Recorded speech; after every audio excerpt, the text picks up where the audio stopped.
Hello, Dr. Miaken Zeigler of Zeigler Chiropractic. Welcome to our workshop, Understanding Arthritis. And arthritis is common, but it is not normal. A lot of people say, I'm getting older now, not moving as well, arthritis is setting in, and, I expect it to be this way because of my age. And my hope is, as we dive into this conversation today, that it gives you some information on really how arthritic changes take place in your body, and there's something you can do about it. So let's get started. Now, I want to focus on the top 3 arthritises that we typically see. There are many, but I really want to focus on 3. So to start, rheumatoid arthritis. Now, in a healthy person, the immune system fights invaders like bacteria and viruses. When you've got an autoimmune disease, which is rheumatoid arthritis, the immune system actually mistakes the body's cells for foreign invaders and releases inflammatory chemicals to attack those so-called invaders. And so with RA, you actually have your immune system attacking itself and specifically targeting your synovium.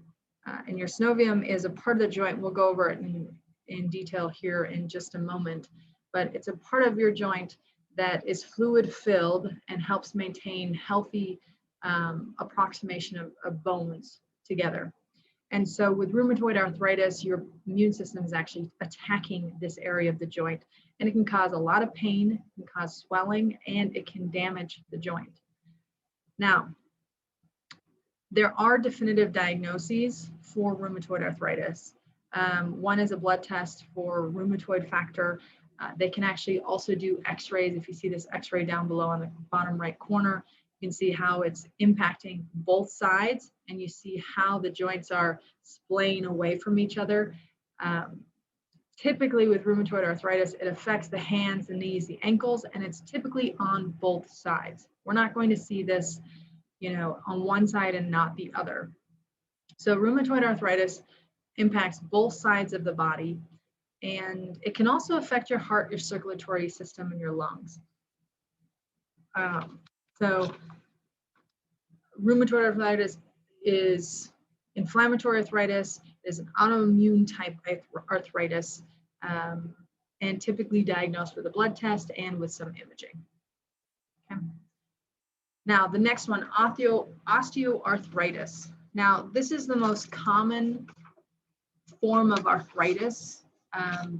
It's overdiagnosed and misdiagnosed, in my opinion, but is the most common form of arthritis in the world, globally.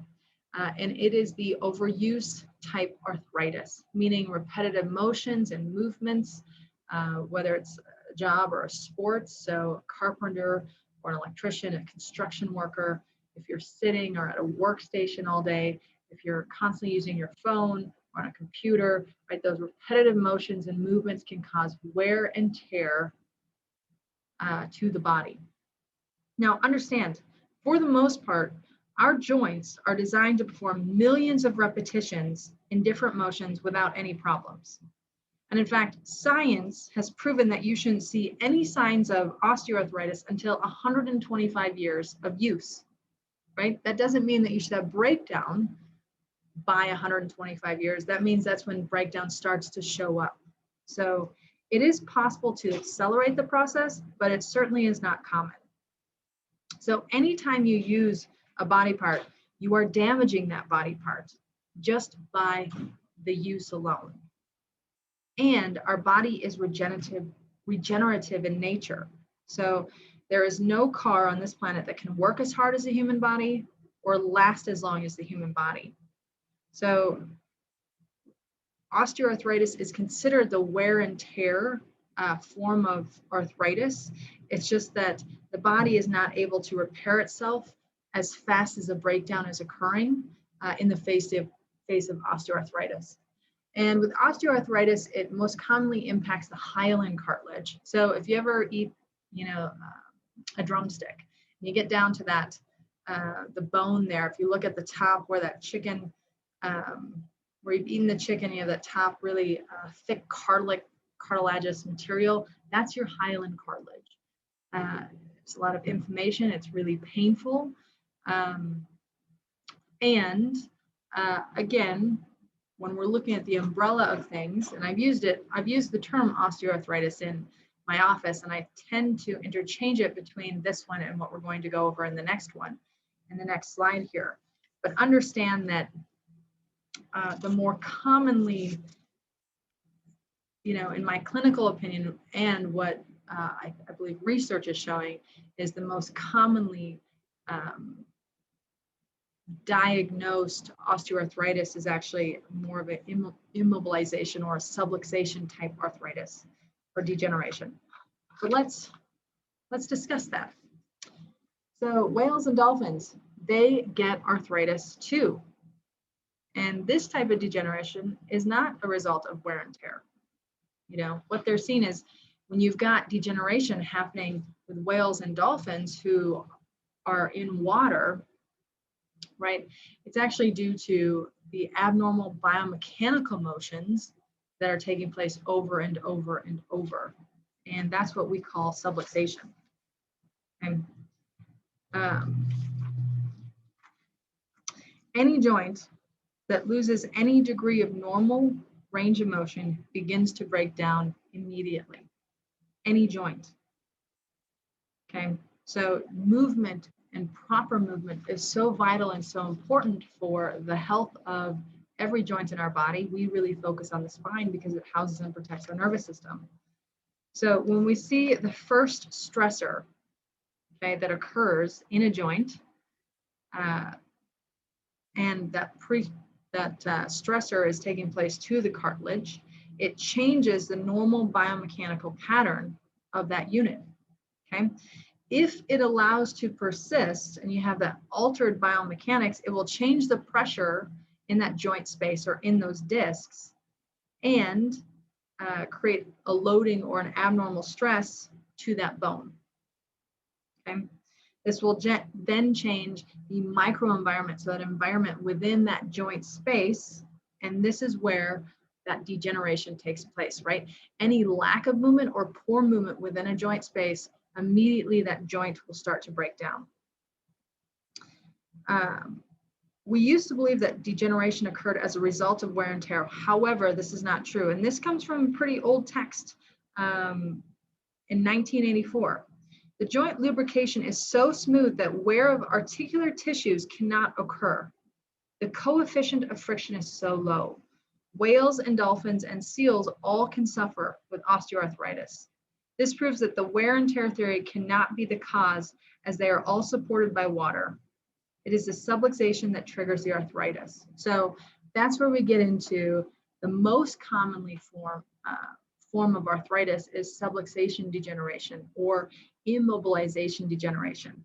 Now, again, popular culture, most commonly diagnosed is osteoarthritis, but erroneously people are labeling their osteoarthritis where it actually should be the subluxation degeneration. And again, any joint that loses motion begins to break down immediately. So why does that breakdown occur? Because our cartilage, our tendons and ligaments, so the tendons are the muscle, the end of the muscle that attaches to bone. Ligaments are tissue that attach from bone to bone. Those tissues do not have its own blood supply. It relies on what's called simple diffusion through the joint space to get its blood supply. Okay, so if we just look at this here. So we're going to start with looking at this picture on the left here. So here's a joint, and we've got this joint, and this is just where two bones approximate each other. And when there's proper movement, they move in juxtaposed position of each other. But you've got this, you've got some cartilage right at the end of the bone. You've got the synovial joint here that maintains its fluid. And these bones are where the nutrition come from. So this joint space relies on simple diffusion for it to receive its nutrition. Now, simple diffusion, the simple way to think of it is if you take a paper towel and you drop it in a puddle, right? That water that it slowly absorbs is what's called simple diffusion. So that is how this joint space gets its blood supply, okay? So you need healthy structure and healthy bones for that. Now, if we take a look at, the spine, and we look at the discs between the spine, okay, these discs do not have their own blood supply. So they rely on the bone for proper nutrition. And in order to get proper nutrition, the disc needs appropriate motion to allow for that simple diffusion to take place. Now, a disc is a specialized joint that exists between each vertebra of the spine. Now, most of us think that the major weight-bearing unit of our structure is the bone, but that's actually not true. The vertebrae are spongy. Let's take a look at this picture that I have. Take a look at this picture. The vertebrae are actually very spongy. So here's looking at the lumbar spine. Look at how porous these vertebrae are.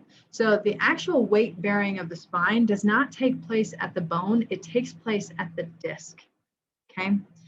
The world record for squat is 1,000 pounds. It's pretty amazing. So if you can squat 1,000 pounds, know that your body is handling that 1,000 pounds. These discs are handling that 1,000 pounds. So your body is more than capable of handling a lot of pressure and a lot of stress. However, you need to make sure you've got appropriate alignment and appropriate movement within each of these joints for your body to take on that load. Okay. So your body parts are extremely efficient. Let's go back to this picture here. So again, if we look at chiropractic, we really evaluate the structure, your spine and hips, knees, ankles. We evaluate that for subluxation. Okay, that subluxation, that malalignment in the spine or in the joint where the joint isn't moving properly.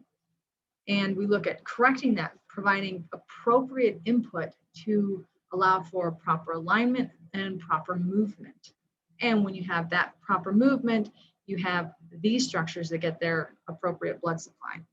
Okay, but understand, a subluxation of the spine has greater implications than a subluxation of the knee, right? Subluxation of the knee can affect your hip, can affect your ankles, it'll affect your gait and how you move, how you carry things. However, a subluxation of your cervical spine impacts the input into your brain, impacts how you perceive the world, impacts your perception of pain and how you emotionally respond to situations, your ability to focus and concentrate. So there are much greater implications to subluxations to your spine, to your cervical spine, than if we look at extremities. So it is also common to develop subluxation in traumatically injured joints. Okay, that means these joints, let's say you have a shoulder injury. Okay, if you have a shoulder injury, you have malalignment or subluxation. Sometimes, okay, you can develop immobilization or subluxation-based degeneration, but sometimes you can also have both osteoarthritis and subluxation type degeneration happening in a spine.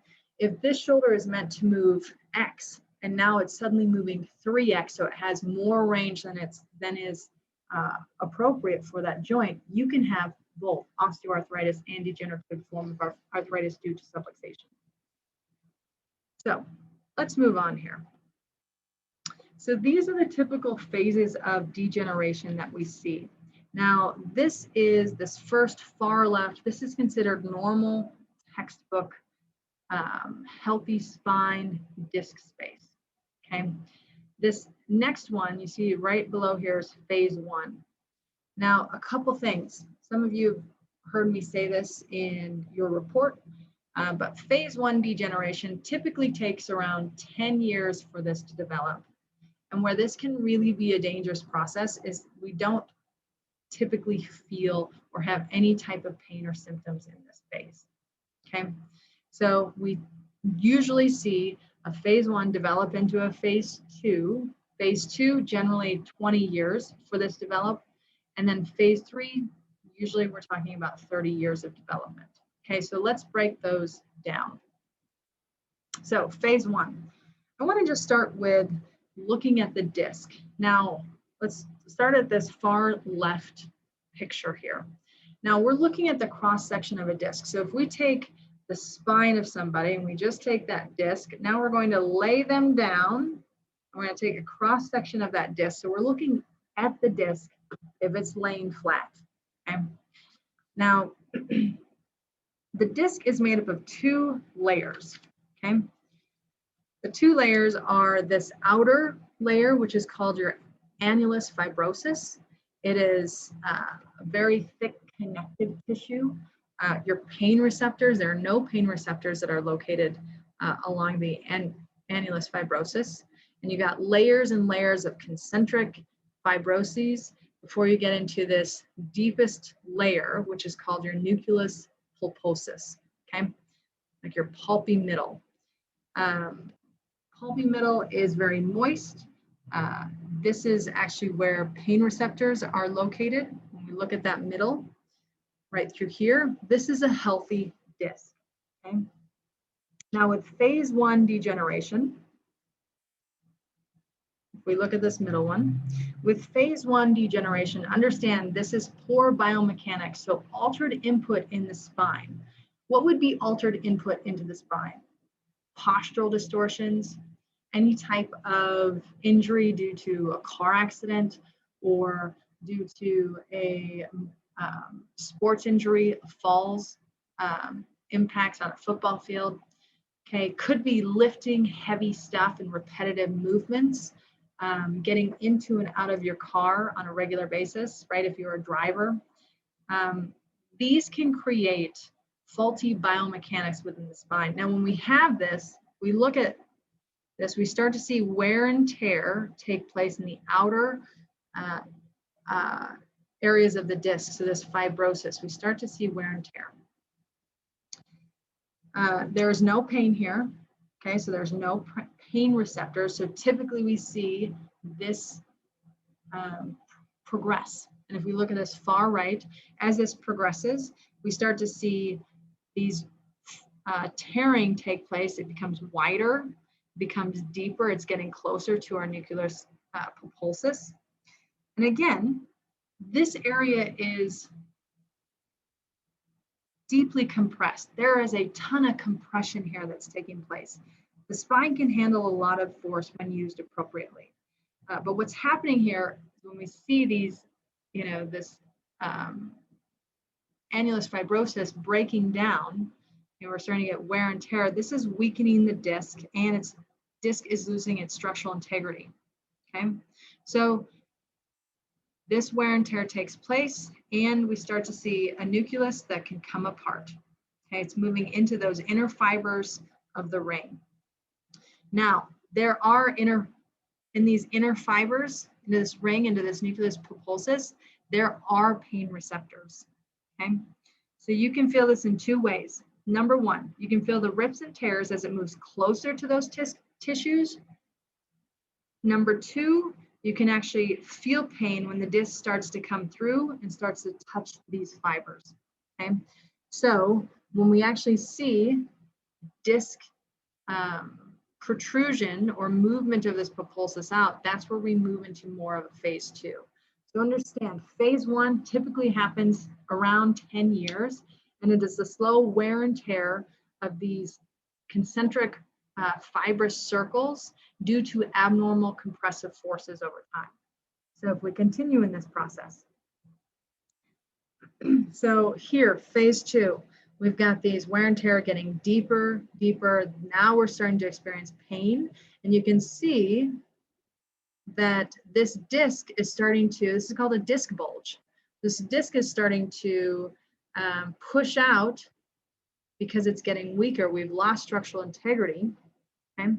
And we're starting to see the nucleus pulposus start to be impacted. Think about a jelly donut. As you push down, that jelly is pushing to the edge where that compressive force is. Now, here's the thing. This is the very cool thing.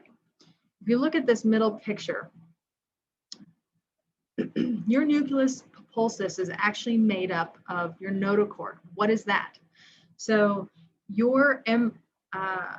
in embryology, right? We have the embryo's brain, and we have this notochord, which later became your spinal cord. When it was segmented off, okay, these pieces of notochord became your nucleus pulposus. And here's the thing, your notochord was developed before your immune system developed. So what does that mean? As this pulposus starts to seep out, okay, and get exposure outside of this well-contained disc, your immune system doesn't recognize it, okay? Your immune system thinks something has invaded deep into your discs and it needs to attack. And what happens is it creates a lot of inflammation. It creates swelling, edema, blood flow, and this area can get really, really painful, okay?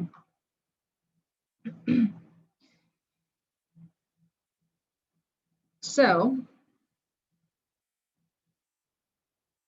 let's move on to phase 3. Now, phase 3 degeneration. We've got this nucleus pulposus that's starting to push out on these concentric fibers. We've got weakening of the structural integrity. Now we get into disc herniation, okay? That's where the disc material has reached out outside of the disc. This, sometimes you can have a disc break off. Understand, this is a big deal and a big problem because your immune system is causing a lot of inflammation and a lot of stress.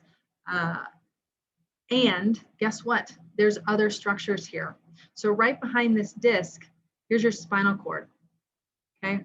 Here's your exiting nerve root. So I want you to think about what's happening in this area of the spine. A lot of time when we talk about subluxation, we talk about hard bone on soft nerve because it's a really easy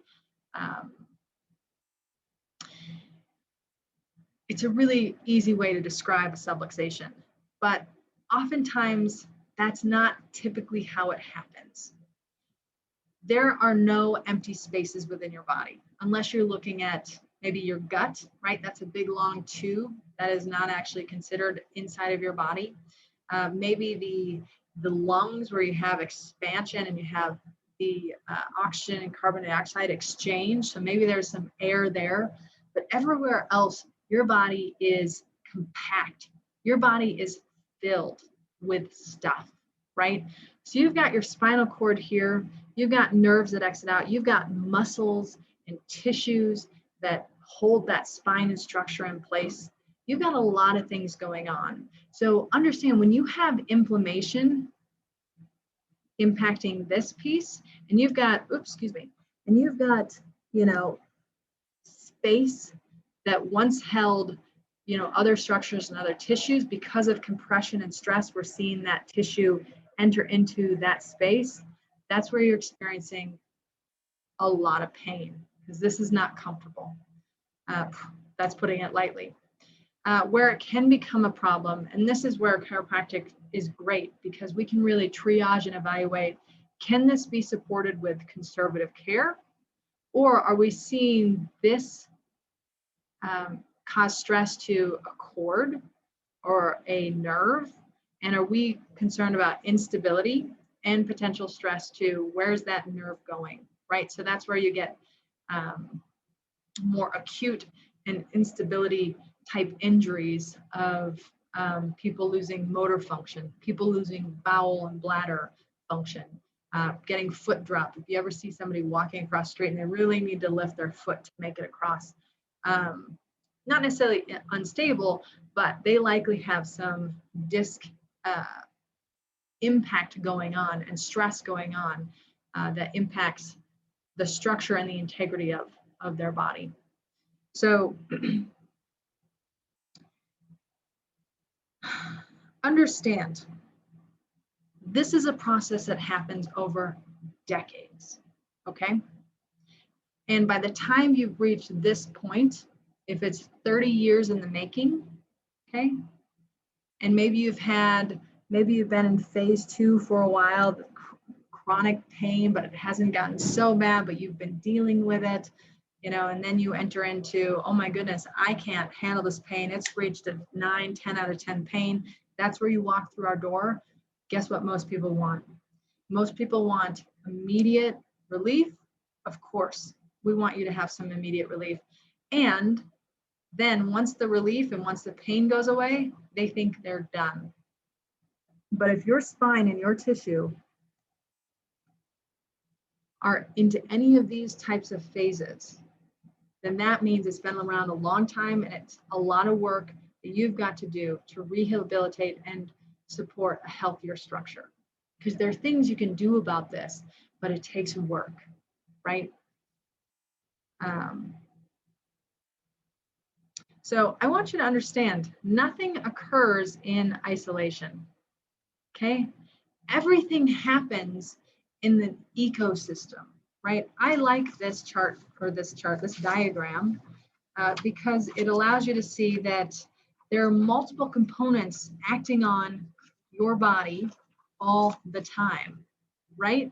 If you've got stress, poor posture, if you've got weight gain, if you fall, that damages the joint and causes muscle weakness, right? You got damage to the joint, then the immune system comes in and responds because it wants to bring in some healing and recovery. And then we've got swelling and ligament damage, and it moves into pain. And then we start to see limitations and decreased stress function. This is always happening continually, okay?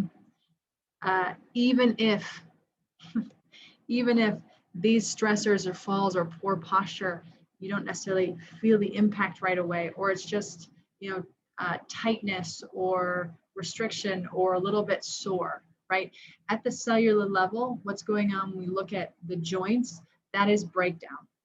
That is the arthritic changes that are happening due to immobilization or subluxation.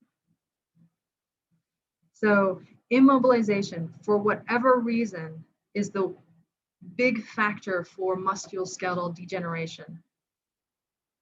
And again, going back to that 1984 study that I had recently, in that slide that I sourced. Beyond reasonable doubt that immobilization is not only a cause of osteoarthritis, but that it delays the healing process. Osteoarthritic changes and the loss of joint mobility can be produced either by a single period of immobilization, which is a few weeks, or repeated short periods of immobilization, which are several days, okay? So again, years of jogging in less than perfect form, high impact aerobics, fast sports, football, soccer, basketball, being overweight, right? All of those, sitting at a computer for long periods of time, all of those will contribute to this system constantly causing breakdown, stress, and limiting your ability to function. So, what can you do about it?